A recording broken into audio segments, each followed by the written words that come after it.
E6 మీద video start చేయడం అయితే మొదలుపెట్టాను. ఈలోపు ఒక గ్లిమ్స్ అయితే చూపిద్దాం అనిపించింది.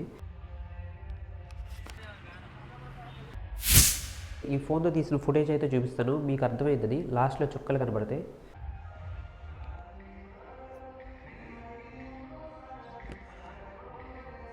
నోకియా ఈ సిరీస్ అనేది టాప్ ఎండ్ మోడల్స్ అయితే కాదనమాట. టాప్ ఎండ్ మోడల్స్ అనేవి ఎన్ సిరీస్. కానీ ఈ ఫోన్ కెమెరా వాటన్నిటికంటే బాగా పర్ఫామ్ చేసింది అన్నట్టు అనిపిస్తుంది నాకైతే.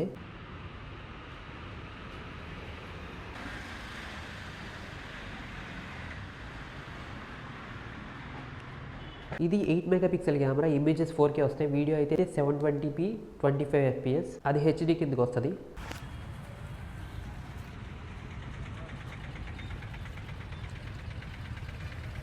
ఈ ఫోన్ కెమెరా ఎందుకు ఇంత బాగుంది, అప్పటికి ఇంకా ప్యూరియో రిలీజ్ అవ్వలేదుగా అని అనుకుంటున్నా. నోకియా 808 ప్యూరియో అది 2012లో రిలీజ్ చేశారు. ఇది 2011లోనే వచ్చింది.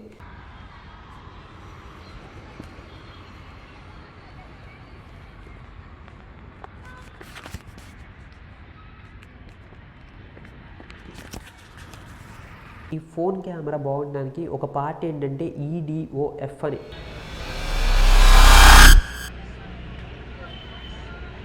మీకు నేను స్టార్టింగ్లోనే చెప్పినట్టు లాస్ట్కి లైట్స్ అనేవి స్టార్స్లా కనబడటానికి ఇదే కారణం అయి ఉండొచ్చు, EDOF. కానీ ఈ రెండు టెక్నాలజీస్ కూడా డిస్టెన్స్ని క్యాలిక్యులేట్ చేస్తే వేరే యూస్ కేస్ అయినా కానీ కొంచెం సమయం అయితే ఖర్చు అయింది ఫుల్ వీడియో తయారవడానికి. అప్పటి వరకు